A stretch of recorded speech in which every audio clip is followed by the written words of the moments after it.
ധനുഷെ, code ഉച്ചകോടി നമ്മൾ അമേരിക്കയിൽ നടക്കുകയാണ്. പ്രധാനപ്പെട്ട തീരുമാനങ്ങളൊക്കെ വന്നു കഴിഞ്ഞു.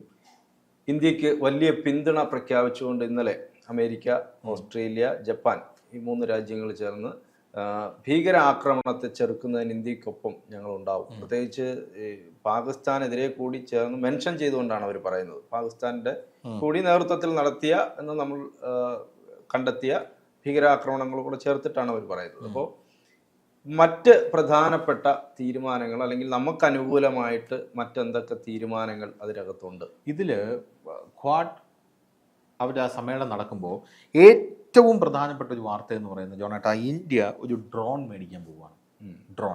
ഈ ഡ്രോൺ എന്ന് പറഞ്ഞാൽ ഒരു ആളില്ലാ വിമാനമാണ്.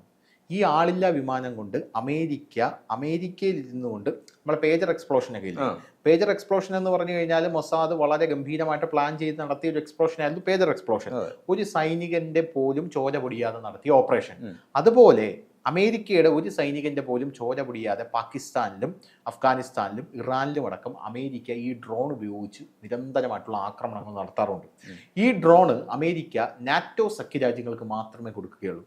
ഈ നാറ്റോ സഖ്യരാജ്യത്തിന് പുറത്ത് ഒരു രാജ്യത്തിന് അമേരിക്ക ഈ ഡ്രോൺ കൊടുക്കുന്നത് ഇന്ത്യക്കാണ്. ചൈനയ്ക്ക് പോലും ഈ ഡ്രോൺ അവരുടെ കയ്യിലില്ല എന്നുള്ളതാണ്. ഈ ഡ്രോൺ എന്ന് കേൾക്കുമ്പോൾ നമ്മൾ വിചാരിക്കും ഈ ചെറിയ പറത്തി, അതല്ല, ഇതൊരു വിമാനത്തിന്റെ അത്രയുമുള്ള ഒരു ഒരു എന്താ പറയുക, ഒരു പടക്കുതിരയാണ് ഈ സാധനം എന്ന് പറയുന്നത്. നമ്മൾ വിചാരിക്കും ചെറിയൊരു സാധനമാണ്, അങ്ങനെയല്ല. നമുക്ക് വേണമെങ്കിൽ ഈ ഡ്രോൺ ഉപയോഗിച്ച് പാകിസ്ഥാന്റെ ഏത് മേഖലയിൽ വേണമെങ്കിലും അറ്റാക്ക് നടത്താം. അഫ്ഗാനിസ്ഥാന്റെ ഏത് മേഖലയിൽ വേണമെങ്കിലും അറ്റാക്ക് നടത്താം. ചൈനീസ് അതിർത്തിയിൽ ഈ ഡ്രോണിന്റെ സാന്നിധ്യം ഉണ്ടെന്ന് അറിഞ്ഞു കഴിഞ്ഞാൽ ചൈന പിന്നെ ആ 7 അയല തടുക്കില്ല എന്നുള്ളതാണ് പ്രധാനപ്പെട്ട കാര്യം. പക്ഷെ ഈ ഡ്രോൺ അവിടെ ഇടുന്നുണ്ട് എന്നുള്ള കാര്യം ചൈനയ്ക്ക് സ്ഥിരീകരിക്കാനും പറ്റില്ല. കാരണം ഈ ഡ്രോൺ റഡാർ സെൻസ് ചെയ്യില്ല. അതാണ് ഈ ഡ്രോണിന്റെ ഏറ്റവും വലിയ പ്രത്യേകത. നല്ല ഗംഭീരമായിട്ടുള്ള ഒരു കോൺസെപ്റ്റ് ആണല്ലേ. അതായത് നമ്മുടെ ചൈനയുടെ അതിർത്തിയിൽ പട്ടാളക്കാരാണല്ലോ നിലവിൽ ഇപ്പോൾ കാവല് നിൽക്കുന്നത്. പട്ടാളക്കാർ കാവല് നിൽക്കുമ്പോൾ വെടിനിർത്തൽ കരാറുണ്ട്. പട്ടാളക്കാർ അങ്ങോട്ടും ഇങ്ങോട്ടും വെടിവെക്കാൻ പാടില്ല എന്നുള്ള ഒരു ഒഫീഷ്യൽ ആയിട്ടുള്ള ഇതുണ്ട്. അതുകൊണ്ടാണ് ലഡാക്കിൽ നമ്മുടെ 20ഓളം പട്ടാളക്കാരെ ചൈന വധിക്കുന്ന ഒരു സാഹചര്യമുണ്ട്. അവർ വീരമൃത്യു വരിച്ചു. 20 പട്ടാളക്കാർ വീരമൃത്യു വരിച്ചപ്പോൾ ചൈനയുടെ 100ഓളം പട്ടാളക്കാർ മരിച്ചു എന്നാണ് ഗാൽവാൻ താഴ്വരയിൽ അറിയാനായിട്ട് സാധിച്ചത്. പക്ഷേ ചൈന ഔദ്യോഗിക റിപ്പോർട്ട് പുറത്തുവിട്ടില്ല. ഞങ്ങളുടെ പട്ടാളക്കാർ എത്ര മരിച്ചു എന്ന് ഞങ്ങൾ പറയാൻ തയ്യാറല്ല എന്നാണ് ചൈന പറഞ്ഞത്. അവരപ്പോൾ ഉപയോഗിച്ച സംഭവങ്ങൾ എന്ന് പറഞ്ഞു കഴിഞ്ഞാൽ ഈ കമ്പുണ്ടല്ലോ, ഈ പട്ടികൽ, ആ പട്ടികയിലെ ചുറ്റും മുള്ളു വെച്ച് കെട്ടിയിട്ടൊക്കെയാണ് ഇന്ത്യൻ പട്ടാളക്കാരെ ആക്രമിച്ചത്. അതിനുശേഷം ഇന്ത്യൻ പട്ടാളക്കാർക്ക് പ്രധാനമന്ത്രി നരേന്ദ്രമോദി പ്രത്യേകിച്ച് അദ്ദേഹത്തിന്റെ നിർദ്ദേശപ്രകാരം ആയുധങ്ങൾ കൊടുക്കാൻ തീരുമാനിച്ചു. ഇതല്ല, ഈ സൊഫിസ്റ്റിക്കേറ്റഡ് ആയിട്ടുള്ള ആയുധങ്ങളില്ലേ, അത് ശൂലം പോലെയുള്ള ആയുധങ്ങളൊക്കെയാണ്. ആ ശൂലം പോലെയുള്ള ആയുധം. പക്ഷെ അതിൽ ഇലക്ട്രിസിറ്റി കടത്തിവിടാൻ പറ്റും. ഒന്ന് തൊട്ടാ മതി ചൈനീസ് പട്ടാളക്കാരൻ പാരലൈസ് ആവും. പക്ഷെ അയാൾ തിരിച്ചു വരും. ഈ നമ്മുടെ അമേരിക്കൻ സെക്യൂരിറ്റി ഗാർഡ്സിന്റെ ഒക്കെ കയ്യിലിരിക്കുന്ന ഒരു വെപ്പൺ ഉണ്ടല്ലോ, അതിന്റെ പേര് എനിക്കറിയത്തില്ല. അത് വെച്ച് നിങ്ങളൊന്ന് തൊട്ടാ മതി, നിങ്ങൾ അപ്പൊ പാരലൈസ് ആയി പോകും. പാരലൈസ് ആയിട്ട് താഴെ വീഴും. പിന്നെ അയാളെ എടുത്തുകൊണ്ട് പോകണം. പിന്നെ അയാൾ നോർമലായിട്ട് വരും. കുറച്ച് ഈ നമ്മൾ ഈ കുരുമുളക് സ്പ്രേ എന്നൊക്കെ പറയില്ലേ, അയാൾ ലോക്കലായിട്ട് പറഞ്ഞതേ ഉള്ളൂ. കുരുമുളക് സ്പ്രേ നമ്മൾ മുഖത്തടിച്ചു കഴിഞ്ഞാൽ കുറച്ചു നേരം കണ്ണ് കാണാൻ പറ്റില്ല, പിന്നെ അത് മാറും. അപ്പൊ അങ്ങനത്തെ ഒരു സംഭവം കൊടുത്തിരുന്നു. അപ്പോൾ ഈ ഡ്രോണ് അവിടെ അതിന്റെ സാന്നിധ്യം അവിടെ ഉണ്ടെന്ന് അവർക്ക് സെൻസ് ചെയ്യാൻ പറ്റില്ല. റഡാറുകൾക്ക് സെൻസ് ചെയ്യാൻ പറ്റത്തില്ല. അതിർത്തി കടന്നു പോയി കഴിഞ്ഞാലും റഡാറുകൾക്ക് സെൻസ് ചെയ്യാൻ പറ്റത്തില്ല. അപ്പോൾ ഈ ഡ്രോണാണ് നമ്മൾ വാങ്ങിക്കുന്നത്. പോരാത്തതിന് ഈ ഡ്രോണിന്റെ പേര് എന്ന് പറയുന്നത് MQ-9 റീപ്പർ എന്നാണ്. സൈലന്റ് കില്ലർ എന്നാണ് ഈ ഡ്രോണിനെ പറയപ്പെടുന്നത്. അതായത് നിശബ്ദനായിട്ടുള്ള കൊലയാളി എന്നാണ് പറയുന്നത്. ഇതിന്റെ ഏറ്റവും വലിയൊരു കഥ, ഈ ഡ്രോണിന്റെ ഏറ്റവും വലിയൊരു കഥ നമ്മൾ തന്നെ ഒരുപാട് ചർച്ച ചെയ്തിട്ടുള്ള, നമ്മൾ മാധ്യമങ്ങളടക്കം ചർച്ച ചെയ്തിട്ടുള്ളതാണ്. ഇറാന്റെ റവല്യൂഷണറി ഗാർഡ്സ് IRGC കമാൻഡർ ആയിട്ടുള്ള ഖാസിം സുലൈമാനി എന്ന് പറഞ്ഞ ഒരുത്തനുണ്ട്. അവനെ ഈ ഡ്രോൺ ഉപയോഗിച്ചാണ് US വധിച്ചത്. വലിയ വാർത്തയായിരുന്നു ആ സമയത്ത്. US ഈ ഡ്രോൺ ഉപയോഗിച്ച് വധിച്ചു. അപ്പോൾ അയാളുടെ ഇതിനെ റിപ്പർ ഡ്രോൺ എന്ന് പറയുന്നുണ്ട്, റീപ്പർ ഡ്രോൺ അങ്ങനെ പറയുന്നുണ്ട്.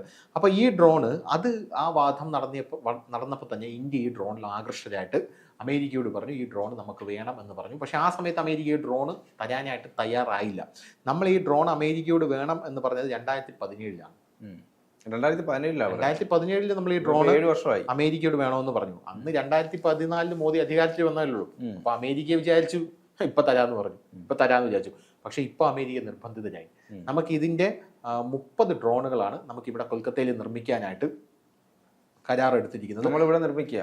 നമ്മളിവിടെ കൊൽക്കത്തയിൽ നിന്ന്. അതാണ് ഇപ്പോൾ നമ്മുടെ രാജ്യത്തിന്റെ ഒരു പ്രത്യേകത. നമ്മളിപ്പോൾ റഫാൽ വിമാനമായിരുന്നാലും ഈ ഫ്രാൻസ് ഇത് മൊത്തത്തിൽ നിർമ്മിച്ച് നമുക്ക് തരുന്നതിനെക്കാട്ടിലും നമ്മൾ പറയും ടെക്നോളജി തന്നാൽ മതി, ഇവിടെ നിർമ്മിച്ചോളാം. അതാണല്ലോ റഫാൽ അഴിമതി എന്നൊക്കെ പറഞ്ഞ രാഹുൽ ഗാന്ധി ഭയങ്കരമായിട്ട് ചാടിത്തുള്ളുന്നത്. ചോപ്പർ അഴിമതി അപ്പുറത്തുനിന്ന് വരുന്നുണ്ട്, ഇറ്റലിയിൽ നിന്ന് വരുന്നുണ്ട്. ഈ കോൺഗ്രസ് ഭരിച്ചിരുന്ന കാലത്തെല്ലാം അവർ ചെയ്തിരുന്നതെന്ന് പറഞ്ഞു കഴിഞ്ഞാൽ റെഡിമെയ്ഡ് ആയിട്ട് ഇങ്ങ് വാങ്ങിക്കുകയാണ്. പക്ഷേ നരേന്ദ്രമോദിയുടെ സമയത്ത് നിങ്ങൾ ടെക്നോളജി തന്നാൽ മതി, നമ്മളിവിടെ നമ്മുടെ ആൾക്കാർ തൊഴിൽ ചെയ്യാൻ നിങ്ങളെക്കാട്ടിലും സൊഫിസ്റ്റിക്കേറ്റഡ് ആയിട്ടുള്ള ഗംഭീരമായിട്ടുള്ള ആൾക്കാർ നമുക്കിവിടെ ഉണ്ട്. ഇന്ത്യക്കാരല്ലയോ എല്ലാത്തിൻ്റെ തലപ്പത്തിരിക്കുന്നത്. നമ്മളിവിടെ ചെയ്തില്ലെങ്കിൽ പിന്നെ ഇത് ആൾ ചെയ്യുമെന്ന് പറഞ്ഞ് നമ്മുടെ ആൾക്കാർ ഇവിടെ ഇത് നിർമ്മിക്കും. അങ്ങനെ നമ്മൾ നിർമ്മിച്ചതാണ് റഫാൽ വിമാനം എന്ന് പറയുന്നത്.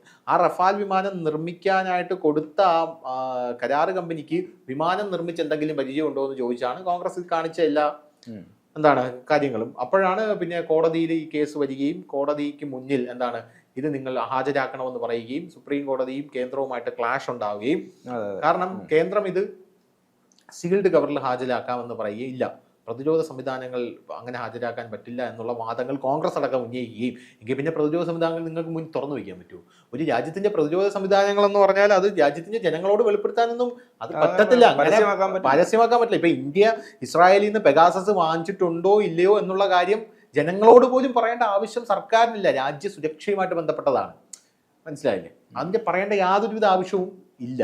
പെഗാസസ് വാങ്ങിച്ചു എന്നുള്ള സംഭവത്തിൽ രാഹുൽ ഗാന്ധിയുടെ ഫോൺ ഹാജരാക്കാൻ പറഞ്ഞല്ലോ, ചോർത്തിയിട്ടുണ്ടെങ്കിൽ നമ്മളൊന്ന് നോക്കട്ടെ, ഫോൺ താൻ. രാഹുൽ ഗാന്ധി കണ്ട വഴി ഓടിയില്ലേ, ഫോൺ കൊടുക്കാൻ പറ്റത്തില്ല, ഫോൺ രാഹുൽ ഗാന്ധി കൊടുക്കാൻ പറ്റില്ല എന്ന് പറഞ്ഞു. അപ്പൊ അതുപോലെ ഈ ഡ്രോൺ ഇവിടെ ഉണ്ടാക്കും, കൊൽക്കത്തയിൽ ഉണ്ടാക്കും, നമ്മുടെ ആൾക്കാർക്ക് തൊഴിൽ കൊടുത്തുകൊണ്ട് ഇത് ഉണ്ടാക്കും. അപ്പൊ ഈ സുലൈമാനി എന്ന് പറയുന്ന ഇയാളെ വധിച്ച ജനുവരി 3 ഇറാനിയൻ ജനറൽ ഖാസിം ആയിരുന്നു ഇയാൾ. അപ്പൊ നമ്മുടെ അമേരിക്കയാണ് ഇയാളെ വധിച്ചത്. അർദ്ധരാത്രിയിൽ ഓപ്പറേഷനിൽ ആളില്ലാ വിമാനം എന്നാണ് ഇതിനെ അറിയപ്പെടുന്നത്. ഇതിന് പല പേരുകളുണ്ട്. ഇതിന് ആളൊന്നും വേണ്ട, ആളും പേരൊന്നും വേണ്ട, ഒന്നും വേണ്ട. വലിയൊരു വിമാനത്തിന്റെ അത്രയാണ്, ആളും പേരൊന്നും വേണ്ട. അപ്പൊ അയാളുടെ കോൺവോയിൽ, അയാളുടെ റഡാറിന് പോലും ഇത് സെൻസ് ചെയ്യാൻ പറ്റില്ല. അയാളുടെ കോൺവോയ്ക്ക് നേരെ ഈ വിമാനത്തിൽ മിസൈൽ, ഇയാളില്ലാ വിമാനം കൊണ്ടുപോയി മിസൈൽ അവർ ലോഞ്ച് ചെയ്യായിരുന്നു. മിസൈൽ ലോഞ്ച് ചെയ്തപ്പോൾ ദോഷം പറയാത്തല്ലോ, ഒരു മിസൈലിൽ തന്നെ അയാൾ മരിച്ചു കൊടുത്തു എന്നുള്ളതാണ്. അപ്പോൾ ടാർഗറ്റ് ചെയ്ത് ഉള്ള കൊലപാതക ദൗത്യങ്ങൾ, അതാണ് ഇതിന്റെ പ്രധാനപ്പെട്ട സംഭവം എന്ന് പറയുന്നത്. ഇത് ഇവിടെ മാത്രമല്ല, 2015 നവംബറിൽ സിറിയയിലെ ഢാക്കയിൽ ഒരു വിമാനത്തിൽ യാത്ര ചെയ്യുമ്പോൾ ഇസ്ലാമിക് സ്റ്റേറ്റ് അംഗമായിട്ടുള്ള മുഹമ്മദ് ഇംവാസി, അയാളെ ജിഹാദി ജോൺ എന്നാണ് അറിയപ്പെടുന്നത്, അയാളെ കൊന്നത് ഈ ഡ്രോണാണ്. ഇതിനൊരു ഗംഭീരമായിട്ടുള്ള പശ്ചാത്തലമുണ്ട്. നിങ്ങൾ വളരെ ഫേമസ് കുപ്രശസ്തനായ ഭീകരവാദിയാണ് ജിഹാദി ജോൺ. ആ ജിഹാദി ജോണ വധിച്ചത് ഈ ഡ്രോണാണ്. അപ്പോൾ ഈ ഡ്രോണിന് അങ്ങനത്തെ ഒരു പശ്ചാത്തലമുണ്ട്. അന്നേ ഇന്ത്യ ഈ ഡ്രോൺ നോട്ടൗട്ട് വെച്ചതാണ്, ഞങ്ങൾക്കും ഇത് വേണം എന്നുള്ള രീതിയിൽ. അപ്പോൾ നാറ്റോ സഖ്യത്തിന് പുറത്തുള്ള ആൾക്കാർക്ക് ഈ ഡ്രോൺ കൊടുക്കില്ല എന്ന് പറയുന്നു. ഈ യുദ്ധരംഗത്ത് ഈ ഡ്രോണിനുള്ള കഴിവുകളുടെ അത്രയും വേറൊരു ഡ്രോണുകൾക്കും ഇല്ല എന്നാണ് പറയുന്നത്. ഇപ്പം നമ്മൾ ഉപയോഗിക്കുന്ന ഡ്രോണുകളെല്ലാം ഇസ്രായേൽ നമുക്ക് തന്നിട്ടുള്ള ഡ്രോണുകളാണ്. അതും നല്ല ഡ്രോണുകളാണ്, പക്ഷേ അതിനെക്കാട്ടിലും മികച്ച ഡ്രോണാണ് അമേരിക്കയുടെ ഈ ഡ്രോൺ എന്നാണ് പറയപ്പെടുന്നത്. ഇന്ത്യൻ സായുധ സേനയുടെ 3 വിഭാഗങ്ങൾക്കാണ് ഇപ്പോൾ ഈ ഡ്രോൺ കൊടുക്കാനായിട്ട് പദ്ധതി ഇട്ടിരിക്കുന്നത്. നാവികസേന, ഇന്ത്യൻ ആർമി, എയർഫോഴ്സ്. ഇവർക്ക് 3 പേർക്കുമായിട്ട് പിരിച്ചു കൊടുക്കാനാണ് ഇപ്പോൾ നമ്മൾ ഇതിൽ പദ്ധതി ഇട്ടിരിക്കുന്നത്. ഇപ്പോൾ അമേരിക്ക ഇതിനു മുമ്പ് നമുക്ക് തന്ന ഒരു ഹെലികോപ്റ്റർ ഉണ്ട്. ആ ഹെലികോപ്റ്ററിന്റെ പേര് AH-64 അപ്പാഷെ ഹെലികോപ്റ്ററുകൾ. അത് ഗംഭീരമായിട്ടുള്ള ഹെലികോപ്റ്ററുകളാണ് അമേരിക്ക നമുക്ക് തന്നിട്ടുള്ള ആ ഹെലികോപ്റ്ററുകൾ. അപ്പോൾ അതും ഇതുപോലെയുള്ള വലിയ നൂതനമായിട്ടുള്ള മെസ്സൈലുകൾ വഹിക്കാൻ കഴിവുള്ള ഇതായിരുന്നു. ഈ ഡ്രോണിൽ പ്രധാനമായിട്ട് ഉപയോഗിക്കുന്നത് വെൽഫെയർ മെസ്സൈലുകൾ എന്ന് പറയുന്ന മെസ്സൈലുകളാണ്. ഈ വെൽഫെയർ മെസ്സൈലുകൾ, അപ്പോൾ ഈ അമേരിക്ക ഈ അപ്പാഷെ ഹെലികോപ്റ്റർ തന്നപ്പോൾ അതിൻ്റെ കൂട്ടത്തിൽ നമുക്ക് വെൽഫെയർ മെസ്സൈലുകൾ കൂടെ തന്നിട്ടുണ്ട് എന്നാണ് അറിയാനായിട്ട് സാധിക്കുന്നത്. ഇനി ഈ ഡ്രോണിൻ്റെ ബാക്കിയുള്ള സവിശേഷത നോക്കുകയാണെങ്കിൽ ഇതിന് പറക്കാൻ ശേഷിയുള്ളത് 52,000 അടി സമുദ്രനിരപ്പിൽ നിന്നും ഉയർന്നു പറക്കാൻ ഇതിന് കഴിവുണ്ട്. 52,000 അടി എന്ന് പറയുമ്പോൾ ഒന്ന് ആലോചിച്ച് നോക്കൂ, ഒരു ജെറ്റ് വിമാനം പറക്കുന്ന ആ ഒരു ലെവലിൽ ഇതിന് പറക്കാനായിട്ടുള്ള കഴിവുണ്ടെന്നാണ് എനിക്ക് തോന്നുന്നത്. ഇനിയിപ്പം കമന്റ് വരും, ഇപ്പൊ ജെറ്റ് വിമാനം എത്ര ഹൈറ്റിലാണോ പറക്കുന്നത്, മറ്റേതാണോ. 52,000 അടി എന്ന് പറഞ്ഞാൽ എത്ര അധികം നല്ല ഉയരത്തിലാണ് ഇത് പറക്കുന്നത്. ആ അതായത് ഒരു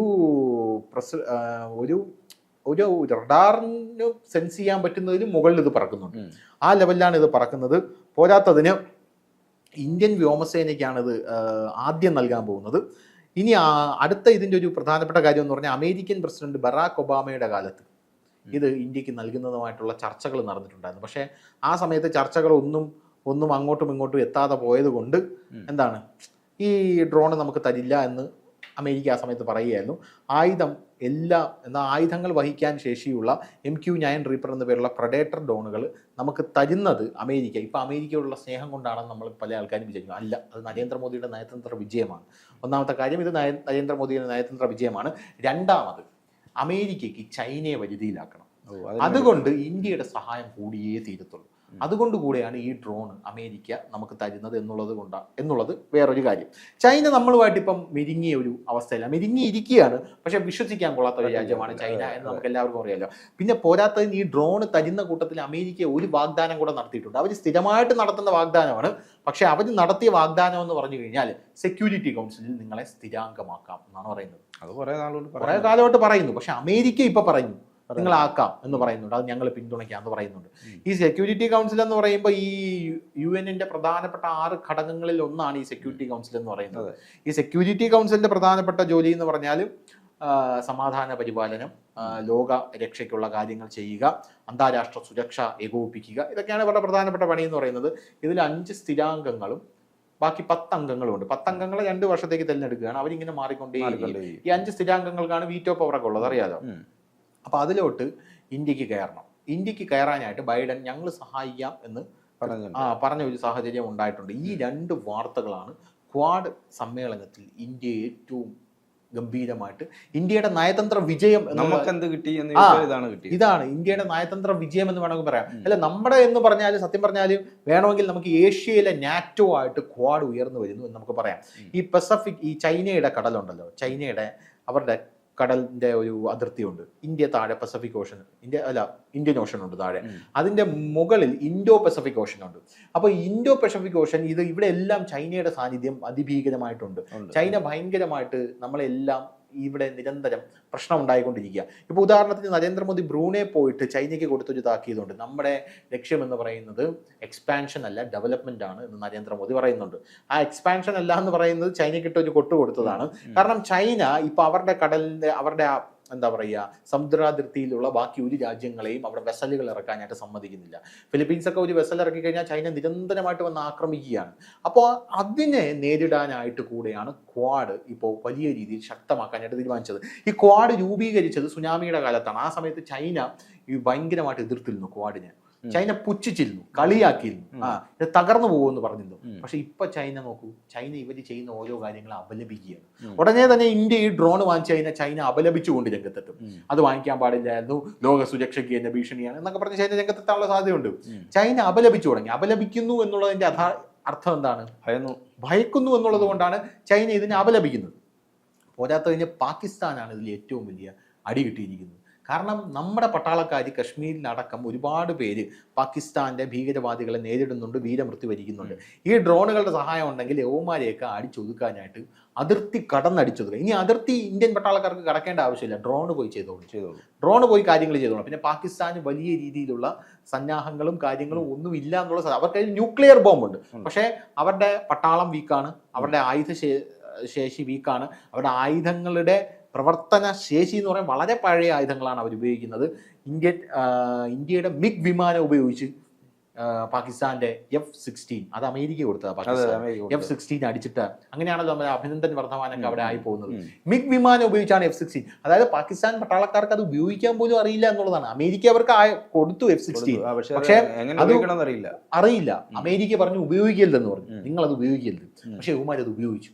യവന്മാരത് ഉപയോഗിച്ചപ്പോൾ നമ്മുടെ MiG-16, അതായത് ഇന്ത്യയുടെ ഏറ്റവും പഴകിയ യുദ്ധവിമാനമാണ്, അത് ഉപയോഗിച്ച് അടിച്ചിട്ടു. ഇത് അമേരിക്കക്ക് വലിയ നാണക്കേടായി പോയി. എന്നിട്ട് അമേരിക്ക പാകിസ്ഥാനോട് പറഞ്ഞു, ഇനി ഒരൊറ്റ വിമാനം നിനക്കൊന്നും തരില്ല, നിന്റെ തന്നെ ഉപയോഗിക്കില്ലെന്ന് പറഞ്ഞു. ഓടിക്കാനും അറിയത്തില്ല. അതാണ് ഉമ്മാന്റെ ഏറ്റവും വലിയ പ്രശ്നം എന്ന് പറയുന്നത്. ആ ഒരു സ്ഥലത്തോട്ടാണ് ഇപ്പോൾ ലോകത്തിലെ ഏറ്റവും മികച്ച ഡ്രോൺ ഇന്ത്യയുടെ കൈ കിട്ടുമ്പോൾ ഇന്ത്യ ഒന്നാമത് പാകിസ്ഥാൻ കടന്നടിക്കാനായിട്ട് ഒരു അവസരം കാത്തിരിക്കുകയാണ്. അതാണ് രാജ്നാഥ് സിംഗ് പറഞ്ഞത്, നിങ്ങൾ കരുതിയിരിക്കണം, ഇന്ത്യൻ പട്ടാളക്കാർ റെഡി ആയിരിക്കണം എന്നുള്ള കാര്യങ്ങൾ. കാരണം പാകിസ്ഥാന് 2 അടി കിട്ടേണ്ട ആവശ്യമുണ്ട്, ഇന്ത്യയുടെ ശക്തി തെളിയിക്കേണ്ട ആവശ്യം. ഇന്ത്യ ഇപ്പം മോദി സർക്കാർ ഭരിച്ചു 15ാമത്തെ കൊല്ലം, 3ാമത്തെ ടേം, 15 കൊല്ലമാകാൻ പോവുകയാണ്. മൊത്തം എടുത്തു കഴിഞ്ഞാൽ 15 കൊല്ലമാകും. ആ സമയത്ത് പാകിസ്ഥാന് 2 അടി കിട്ടേണ്ടത് അത്യന്താപേക്ഷിതമാണ് എന്നുള്ളത് എല്ലാവർക്കും. കാരണം ഇന്ത്യയുടെ POK നമുക്ക് തിരിച്ചു പിടിക്കേണ്ടതായിട്ടുള്ള ആവശ്യമുണ്ട്. പാകിസ്ഥാൻ ഇപ്പോൾ വലിയ രീതിയിൽ ഇന്ത്യയെ ചൊറിയാനായിട്ട് ഭീകരവാദികളെ കശ്മീരിൽ ഇളക്കി വിടുന്നുണ്ട്. അപ്പോൾ പാകിസ്ഥാൻ 2 അടി കിട്ടേണ്ട ആവശ്യമാണ്. അതിന് ഇന്ത്യൻ പട്ടാളക്കാരെ ഇറക്കേണ്ട ആവശ്യമില്ല. അത് ഈ ഡ്രോൺ പോയി ചെയ്തോളും. അതിന് വേണ്ടിയിട്ടാണ് ഈ ഡ്രോൺ ഇറക്കുന്നത് എന്നുള്ള കാര്യത്തിൽ നമുക്ക് വലിയ സംശയമൊന്നും വേണ്ട.